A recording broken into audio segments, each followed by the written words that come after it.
ये वाला क्वेश्चन बहुत ही इंपॉर्टेंट, बहुत ही प्यारा प्रश्न है, देखिएगा इसको इंपॉर्टेंट डाल लीजिएगा, क्योंकि ये 2017, 2019, 2020 की यूपी बोर्ड परीक्षा में आया था। देखिए क्वेश्चन है, ये द्रव्यमान है, द्रव्यमान यदि द्रव्यमान ग्राम में दे रखा है तो आपको भुजा किसमें लेनी होगी, भुजा लेनी होगी आपको सेंटीमीटर में, और यदि द्रव्यमान किलोग्राम में दे रखा है तो भुजा किसमें लेनी होगी आपको मीटर में। स्वागत है आप सभी का आपके अपने चैनल गुरुमंत्र इंस्टीट्यूट पर।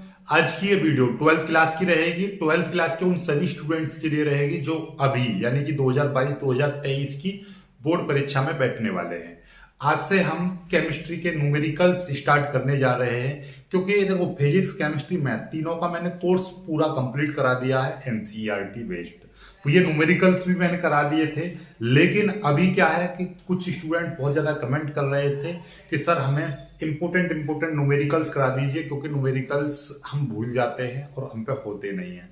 तो आप सभी को बिल्कुल भी टेंशन लेने की जरूरत नहीं है। आज से हम केमिस्ट्री के न्यूमेरिकल्स स्टार्ट कर रहे हैं चैप्टर 1 से, राइट। तो ये चैप्टर 1 की पहली वीडियो, और आज की इस वीडियो में हम बेसिक फॉर्मूला आपको समझाएंगे और कुछ सवाल भी करने सिखाएंगे आपको, और रेगुलरली चलती रहेगी ये सीरीज। इसमें आपके केमिस्ट्री में केवल 10 नंबर के न्यूमेरिकल्स आते हैं, 10 से 12 नंबर के पेपर में, और ये पहले 4 चैप्टर में ही न्यूमेरिकल्स हैं, पहला, दूसरा, तीसरा, चौथा। इनमें से भी खास न्यूमेरिकल्स मैं आपको कराऊंगा, जिसमें से आपको पेपर में मिल जाएगा। ओके, चलिए स्टार्ट करते हैं। चैप्टर 1 12th क्लास केमिस्ट्री अंकित प्रश्न की हमारी ये सीरीज रहेगी। इसमें हमारा चैप्टर 1 का पहला वीडियो है, और इस वीडियो में केवल हम आपको सूत्र संग्रह यानी कि फॉर्मूला, बेसिक चीजें समझाएंगे।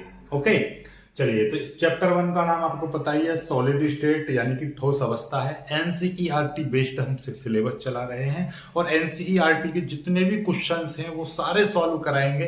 पहले कुछ बेसिक सवाल कराएंगे, उसके बाद में एनसीईआरटी के किताब के भी प्रश्न हम कराएंगे। ओके,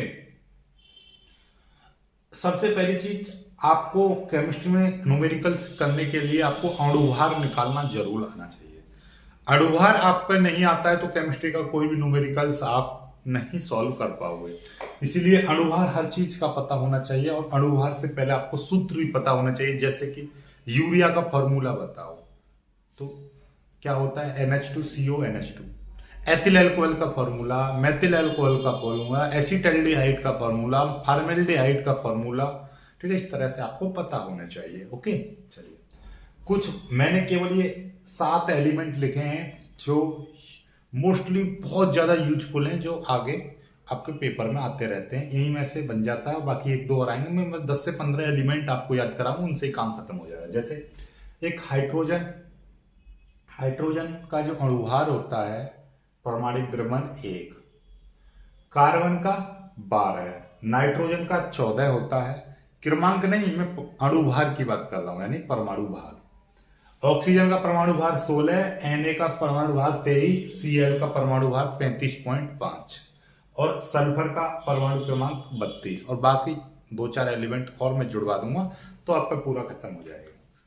अणुभार आपको समझ में आ गया, अणुभार, ठीक है।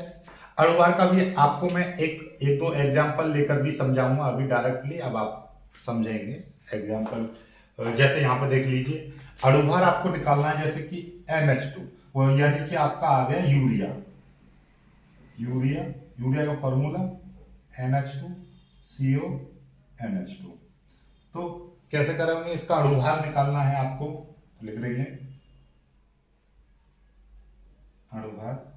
N का अणुभार कितना है, N का है 14, प्लस H का कितना है, H का 1 है, लेकिन यहाँ पे 2 अणु लगे हुए हैं तो 2 की गुणा करेंगे, प्लस C का कितना है, C का है 12, प्लस O का कितना है 16 है, प्लस N का कितना है, N का वही चीज 14, प्लस H का कितना है 1 है, लेकिन इसमें 2 परमाणु लगे हैं, H2 का मतलब 2, ठीक है। अब इसको जोड़ लीजिए, जितना आएगा वो आपका आंसर होगा। ये आपको कमेंट करना है कितना आएगा, जोड़ के बताइए मेरे को ये कितना आएगा। सभी लोग कमेंट करिए, वीडियो रोकिए, तुरंत जोड़िए।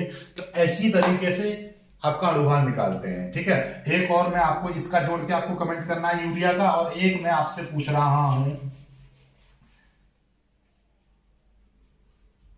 इसका अणुभार बताओ। इसका अणुभार आपको बताना है, चलो कमेंट करो जल्दी से। जल्दी से कमेंट करिए। जैसे कि सी का आप निकाल लोगे 12 है, एच का 1 है लेकिन 3 की गुणा, फिर सी का 12 है, फिर एच का 1, फिर ओ का 16। इसी तरीके से आपको कमेंट करना है, ठीक है। इसका नाम भी आपको कमेंट करना है, इसका नाम भी आपको कमेंट करना है, ठीक। चलिएगा आगे बढ़ते हैं। चलो ये चीज समझ में आ गई आपके अणुभार। अब आ जाते हैं आपके प्रति एकक कोष्ठका में परमाणुओं की संख्या, यानी कि एकक कोष्ठका में परमाणुओं की संख्या। आपको डायरेक्टली क्वेश्चन आ जाता है और आपके न्यूमेरिकल्स में बहुत ज्यादा यूजफुल है। कैसे? सीधे सीधे पूछ रहा है, सरल घनीय एकक कोष्ठका में कितने परमाणु पाए जाते हैं? सरल घनीय एकक कोष्ठका में कितने परमाणु पाए जाते हैं, या एससी में कितने परमाणु पाए जाते हैं? एससी का मतलब क्या है? सिंपल क्यूबॉइक, सिंपल क्यूबॉइक, ठीक है। ये नाम है इंग्लिश में, तो आप एससी समझ जाना, कभी पेपर में आपका डायरेक्ट दे देता है एससी में कितने परमाणु, तो 1। काय केंद्रित घनीय एकक कोष्ठका में कितने परमाणु होते हैं? तो काय का मतलब body centred cubic, BCC, body centred cubic. फलक केंद्रित घनीय एकक कोष्ठका यानी एफसीसी, फलक का मतलब फेस, सीसी मतलब सेंटर्ड क्यूबॉइक, उसमें कितने परमाणु होते हैं? 4। ये डायरेक्टली आप बताओगे, भैया एससी में जेड बराबर होता है 1, और बीसीसी में जेड बराबर होता है 2, और एफसीसी में जेड बराबर होता है 4। तो ये न्यूमेरिकल्स में करता रहूंगा। एक घनीय समृद्ध संकुलन यानी सीसीपी में कितने होते हैं? इसमें भी 4 होते हैं। ये दिमाग में खोपड़ी में इंस्टॉल कर लेना, ठीक है। ये टिक मार्क प्रश्न भी आते हैं, डायरेक्टली भी क्वेश्चन पूछता है, और ये न्यूमेरिकल्स तो तभी हो पाएंगे जब ये आपको पता होंगे, ठीक है। अभी न्यूमेरिकल्स जब मैं आपको कराऊंगा ना, तो ये सारी चीजें आपको रिमाइंड में कराता रहूंगा। तो ये पहले फॉर्मूला चार्ट आप बना लीजिए, यानी कि सूत्र संग्रह। चलिए अब आते हैं, अब हम कि भैया माना एकक कोष्ठका, देखिए एकक कोष्ठका की भुजा को हम ए से रिप्रेजेंट कर रहे हैं, तो एकक कोष्ठका का आयतन कितना हो जाएगा? एकक कोष्ठका का आयतन कितना हो गया? ए का क्यू। आप जानते हो लंबाई गुणा चौड़ाई गुणा ऊंचाई। तो यदि भुजा की लंबाई आपकी क्या है? ए है, तो उसका आयतन कितना हो जाएगा? ए क्यू। क्यों? क्योंकि ये इस तरह का रहता है आपका क्यूबॉइड, यानी कि घन कैसा रहता है आप जानते ही होंगे, ये घन बन गया। जब इसकी भुजा ए है ये, तो आपका क्या होगा? ए ही इसकी चौड़ाई होगी, ए ही इसकी ऊंचाई होगी, ए ही इसकी लंबाई होगी, ठीक है। समझ पा रहे हो? तो यदि एकक कोष्ठका की जो भुजा है वो ए है, तो उसका आयतन कैसे निकलेगा? ए का क्यू कर दीजिए, ठीक है। समझ पा रहे हो? यदि एकक कोष्ठका की भुजा 10 मीटर है, तो उसका आयतन कितना हो जाएगा? 10 की पावर 3, यानी कि 1000 मीटर क्यूब। समझ पा रहे हो बात को? ठीक है। अब एकक कोष्ठका का घनत्व देख लीजिए, क्या है? जेड एम बट्टे ए क्यू एन ए, ठीक है। जेड एम बट्टे ए क्यू एन ए। ये जेड क्या है? ये जेड वही है, ये परमाणुओं की संख्या, यानी कि ये जेड यही है एकक कोष्ठका में परमाणुओं की संख्या, यानी कि एससी के लिए जेड बराबर 1, बीसीसी के लिए जेड बराबर 2, और एफसीसी के लिए जेड बराबर 4, और सीसीपी के लिए भी जेड बराबर 4। यही चीज है। चलिए जब जेड बराबर आपको पता चल गया, जेड क्या है? घनत्व यदि निकालोगे तो उसका फॉर्मूला क्या होता है? ये होता है। ध्यान समझ लेना, घनत्व का वेरी इंपॉर्टेंट फॉर्मूला है, और ये आपका 3 या 4 नंबर में प्रश्न आता है बोर्ड में, और इस पर आएगा जरूर 100%। इस पर एक सवाल 100% आना है, ठीक है। लिख लीजिए, छाप लीजिए इसको। जेड बराबर क्या है? एकक कोष्ठका में परमाणुओं की संख्या, जो यहां से पता चल जाएगी आपको डायरेक्टली। ये क्वेश्चन में नहीं दे रखा होगा, ये आपको अपने आप लगाना। क्वेश्चन में केवल नाम देगा कि सरल घनीय एकक कोष्ठका है तो जेड बराबर 1 लोगे, और काय केंद्रित घनीय एकक कोष्ठका है तो जेड बराबर 2 लोगे, और फलक केंद्रित घनीय कोष्ठका है तो उसमें जेड बराबर 4 लोगे। एम क्या है? एम है अणुभार आप इसी तरीके से निकालोगे, आप समझ गए? एम निकाल लोगे। जैसे कि आपसे कहे कि यूरिया की एकक कोष्ठका यानी सरल एकक कोष्ठका है, उसकी लंबाई इतनी है, तो इस तरह से आपको, ठीक है। ए क्यू आपको पता ही चल गया कि कोष्ठका का क्या है? आयतन है। ए क्यू क्या है? कोष्ठका का आयतन है, और आयतन आप आसानी से निकाल लोगे। क्यों? क्योंकि ए आपकी क्या है? भुजा है। ए आपको भुजा है, तो भुजा का क्यू कर लोगे। एन ए क्या है? एन ए है आवागाद्रो संख्या, क्या है, आवोगाद्रो संख्या। आवोगाद्रो संख्या का मान कितना होता है, ये आपको फिक्स वैल्यू लगानी है, 6.022 गुणा 10 की पावर 23, और इसके पीछे लिख देते हैं हम प्रति परमाणु, प्रति परमाणु। ठीक, तो इसकी कोई आवश्यकता नहीं है, केवल हम कितना न्यूमेरिकल सॉल्व करेंगे तो हमको इतनी वैल्यू लगाने, 6.022 गुणा 10 की पावर 23। क्लियर। चलिए अब पूछ ले आपसे कि एक परमाणु का द्रव्यमान, एक परमाणु का आपसे द्रव्यमान पूछेगा तो क्या फॉर्मूला लगाओगे, परमाणु का द्रव्यमान बट्टे आवागाद्रो संख्या। Na क्या है, आवागाद्रो संख्या। ठीक, एक परमाणु का द्रव्यमान निकालना है तो आपको परमाणु का टोटल परमाणु, जो परमाणु का कुल द्रव्यमान है उसमें क्या कर देंगे, आवागाद्रो की संख्या का भाग कर देंगे। दूसरी चीज, एकक कोष्ठका का द्रव्यमान। अब एकक कोष्ठका जो है उसका यदि हम द्रव्यमान निकालेंगे तो कैसे निकालेंगे, एकक कोष्ठका में परमाणुओं की संख्या गुणा एक परमाणु का द्रव्यमान। भाई आपसे कह रहे हैं हम तो हमें एकक कोष्ठका का द्रव्यमान चाहिए, तो एक कोष्ठका ये है और इसमें कितने, बहुत सारे परमाणु हैं। कितने परमाणु है मैं कह रहा हूं, इस परमाणु का हमको क्या चाहिए, द्रव्यमान चाहिए, इस परमाणु का द्रव्यमान चाहिए, और इसमें ये कोष्ठका है, ये पूरी कोष्ठका, और इसमें कितने हैं, 4 परमाणु हैं। तो आप क्या करोगे कि जो एक परमाणु का द्रव्यमान 4 है तो चारों का कितना हो जाएगा, 16 हो जाएगा। ठीक है, या इसमें 5 है तो कितना हो जाएगा, 20 हो जाएगा। तो आपको कैसे पता चल रही है कि कितने, तो इसमें परमाणु की संख्या है 1 2 3 4 5, 5 है गुणा, और इसमें एक परमाणु का द्रव्यमान निकाल लो, 4 हो गया, तो गुणा कर देंगे तो कितना आ जाएगा, 4 पंजे 20 आ जाएगा। कितना आ जाएगा, 20।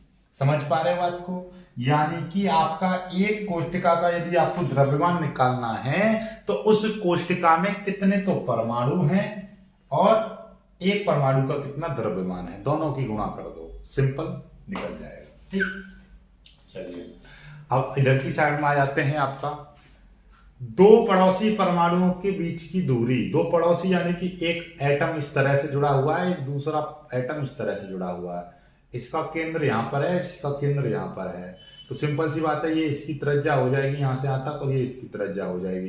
तो ये यहां से और यहां तक की जो बीच की दूरी है वो एक प्रकार से क्या बन गया, क्योंकि ये सारे परमाणु एक जैसे होंगे, जब इसकी ये त्रिज्या है और इसका भी साइज इसके बराबर होगा तो ये इसकी त्रिज्या कहलाएगी, ये इसकी त्रिज्या, ये इसकी त्रिज्या।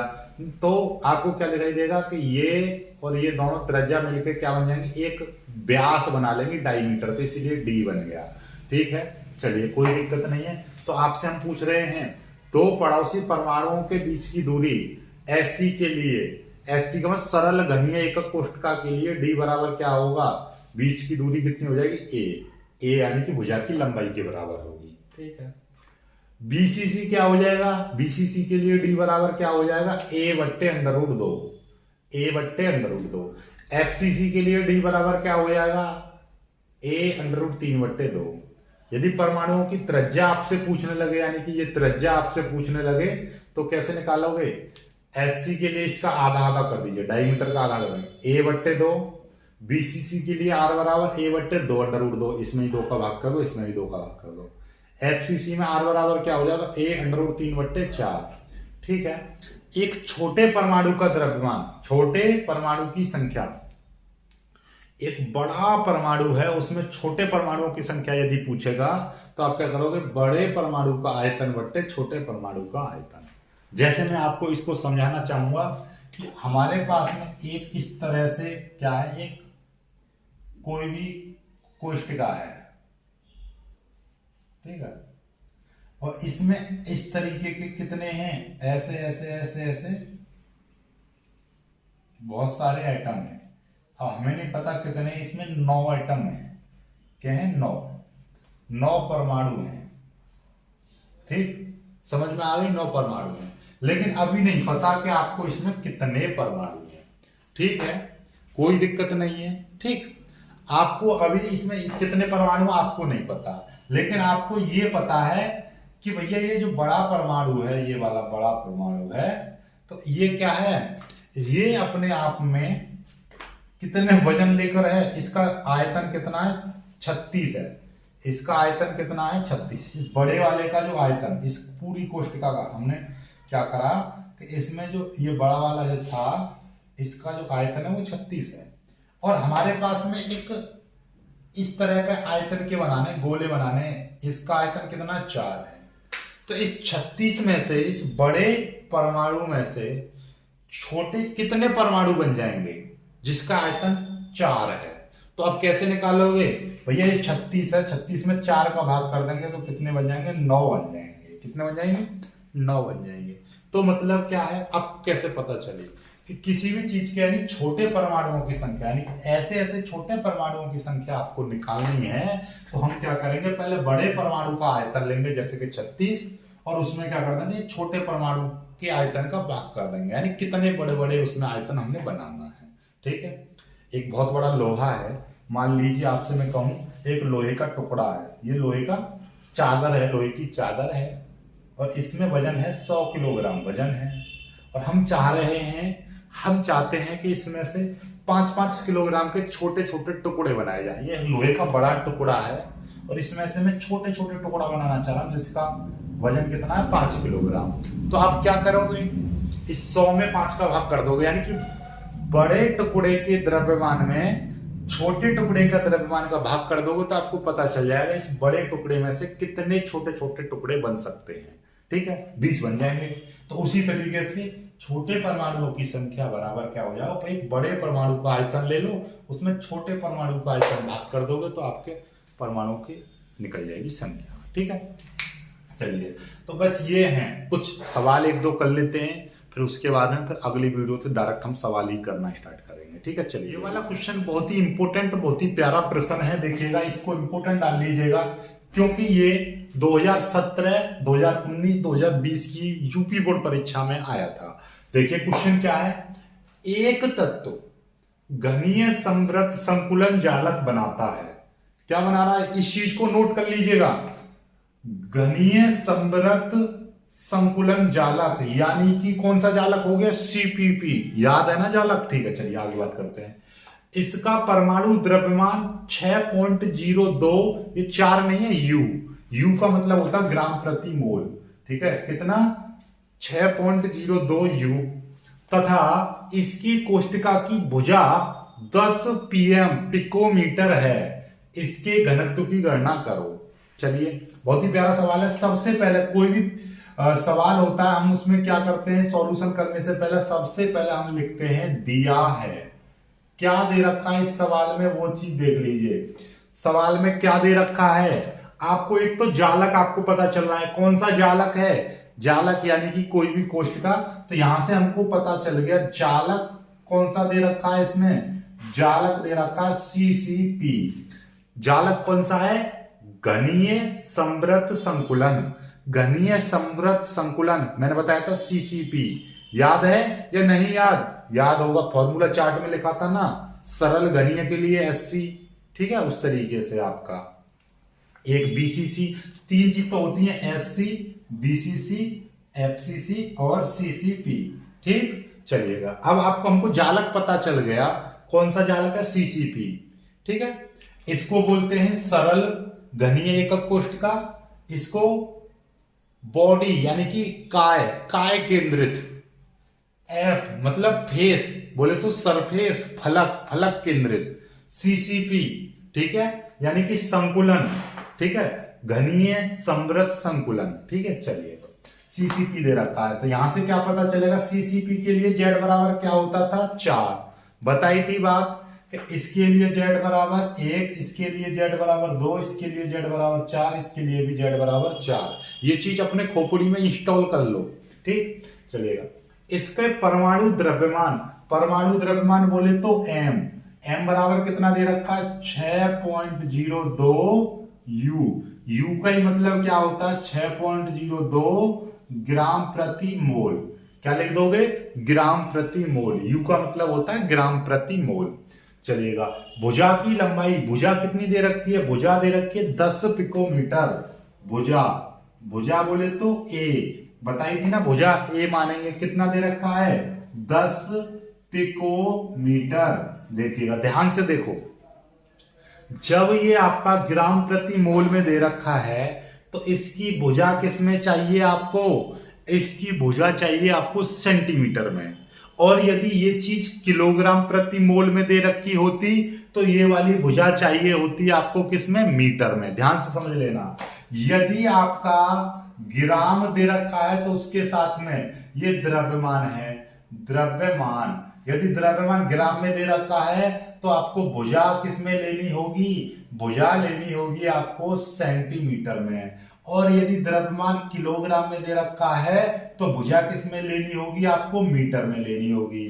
तो यहां पे क्या दे रखा है आपका, देखो जरा ध्यान से, पिकोमीटर दे रखा है। तो अब हम इसको चेंज कैसे करेंगे, आप जानते हो 10 है गुणा इस पिकोमीटर से कैसे चेंज करेंगे, देखिएगा ये चीज भी लिख लो। 1 सेंटीमीटर बराबर 10 की पावर -2 मीटर, 1 mm बराबर कितना 10 की पावर -3 मीटर, और आपका यहां से आगे लिखोगे तो 1 माइक्रोन बराबर 10 की पावर -6 मीटर, ठीक है। और एक आपका 1 एंगस्ट्रॉम बराबर कितना हो जाएगा 10 की पावर -10, 1 पिकोमीटर बराबर हो जाएगा 10 की पावर -12, ठीक। ये मीटर में चेंज हो जाएगा, तो ये पिकोमीटर है 10 की पावर -12, ये हो गया मीटर, ठीक।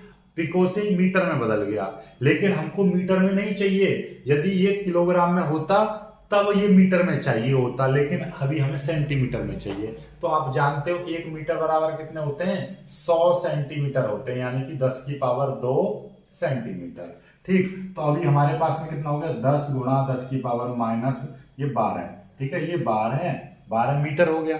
अब मीटर से क्या बना दो, सेंटीमीटर बना दो। तो हम क्या करेंगे, 10 की पावर 2 से और मल्टीप्लाई कर देंगे तो ये हो जाएगा सेंटीमीटर, ठीक। तो कुल मिला के कितना हो गया, अब देखिएगा ध्यान से, 10 की पावर 1 ये, 10 की पावर ये 2, क्योंकि 10 की पावर कुछ नहीं है, 10 की पावर 1 है प्लस की, तो 10 की पावर 3, तो कितना बचेगा, देखिएगा ध्यान से, ये है 10 गुणा 10 की पावर -12 गुणा 10 की पावर 2। तो इसका मतलब ये और ये कितना हो जाएगा, 10 की पावर 3 गुणा 10 की पावर ये -12, तो कितना बचेगा, 10 की पावर कितना -9 बचेंगे। क्यों, क्योंकि देखिए 10 में से ये 2 चले गए, प्लस के 10 की पावर 10 बचे, और एक ये चला गया प्लस का 10 की पावर -9 बचे, इतने सेंटीमीटर आ गया। ये ए बराबर आ गई भुजा। अब आपको क्या चाहिए, घनत्व बराबर आपसे पूछा है, ठीक है। तो घनत्व आपसे पूछा, ये मिटा दे रहा हूं, ठीक। घनत्व आपसे पूछा है, तो घनत्व यानी कि रो आपसे पूछा है, तो कौन सा सूत्र लगेगा, आप जानते हो क्या है सूत्र, सूत्र है रो बराबर ZM बट्टे AQNA, ठीक। चलिएगा, कोई दिक्कत नहीं हो रही होगी। चलिए, Z की वैल्यू है 4 गुणा M की वैल्यू कितनी है 6.02, ठीक। A की वैल्यू कितनी है 10 की पावर -9 की पावर 3, क्योंकि 3 लग रहा है। NA की वैल्यू 6.022 गुणा 10 की पावर कितना हो गया 23, यही होता है। कोई दिक्कत नहीं है। चलिए अब इसको थोड़ा सा और सॉल्व करते हैं। ये 4 गुणा 6.02 गुणा, इसको ऊपर ले जाके 10 की पावर कितना हो जाएगा -23 हो जाएगा, ठीक। चलिएगा, ये 9 कितना हो जाएगा, 9 27, क्योंकि ये 3 पावर 3 है, 3 की मल्टीप्लाई कर देंगे 10 की पावर 9 27 हो जाएगा गुणा। अब ये नीचे कितना बचेगा 6.022 बचेगा। चलिए ठीक, अब देखो जरा ध्यान से क्या करेंगे। देखो अब आपको एक चीज दिखाई दे रही है क्या, इसको ऊपर ले जाओ। ये है 4 गुणा 6.02 गुणा 10 की पावर -23 गुणा 10 की पावर 1 27, ऊपर जाकर प्लस का हो गया। ये 27 हम ऊपर ले गए तो ये प्लस का हो गया, बाकी मैंने 100 का 34 दिया। नीचे कितना है ये 6.022, ठीक है। अब देखिएगा ध्यान से क्या कि मैं क्या करने जा रहा हूं कि 6.02 है, ऊपर कितने अंक हैं, पॉइंट के बाद ऊपर 2 अंक हैं, तो मैं भी नीचे भी पॉइंट के बाद 2 अंक रखना चाह रहा हूं। 2 अंक रखूंगा, 2 अंक रखूंगा तो इसकी शर्त क्या रहती है कि इससे अगला अंक देखो, यदि 5 है या 5 से अधिक है तो इसमें मैं 1 जोड़ देता, यानी कि ये 6.027 होता तो मैं इसको कितना लिख सकता था 6.03 लिख सकता था। क्यों, इससे अगला अंक 5 या 5 से अधिक, यानी कि कोई भी 6 7 8 9 कोई भी है तो मैं इसमें 1 जोड़ दूंगा, तो इसको इसकी जगह पर मैं इतना लिख सकता हूं, राइट। और यदि 6.02 और यहाँ पे 4 भी है, तो मैं इसको कितना 6.02 ही लिख सकता हूं। क्यों, मुझे यहां तक चाहिए तो मैं इसका अगला अंक देखूंगा क्या वो 5 या 5 से अधिक है, तो कितना। ठीक, ये सार्थक अंकों की प्रॉपर्टी है। तो अब हमें क्या दिखाई दे रहा है, हमें ये दिखाई दे रहा है कि ये क्या है 2 है, तो इसलिए हम यहाँ पे इतने के इतने अंक रख देंगे। तो कितना आ जाएगा, ये आ जाएगा 4 गुणा 6.02 गुणा 10 की पावर 27 में से 23 जाएंगे तो कितने बचेंगे, 4 बचेंगे प्लस के। ठीक, और नीचे कितना बचेगा 6.02, क्योंकि मैं यहां तक ले रहा हूं, इससे अगला अंक 5 से कम है तो मैं 6.02 क्यों लिखा, 6.02 से 6.02 कट गया तो कितना आ गया 4 गुणा 10 की पावर 4 आ गया। ये घनत्व आ गए, घनत्व का मात्रक वैसे क्या होता है, घनत्व का मात्रक होता है ग्राम प्रति मीटर, सॉरी किलोग्राम प्रति मीटर क्यूब, ये होता है। लेकिन हमने ये किस चीज में ली है, ये m क्या है, द्रव्यमान हमने, दूरी हमने सेंटीमीटर में ली है और द्रव्यमान हमने ग्राम में लिया है, तो ये क्या हो जाएगा ग्राम प्रति सेंटीमीटर क्यूब। ये इसका मात्रक बना, मात्रक जरूर लिखना है। उत्तर आपका आ चुका है। ठीक है, समझ में आ गई।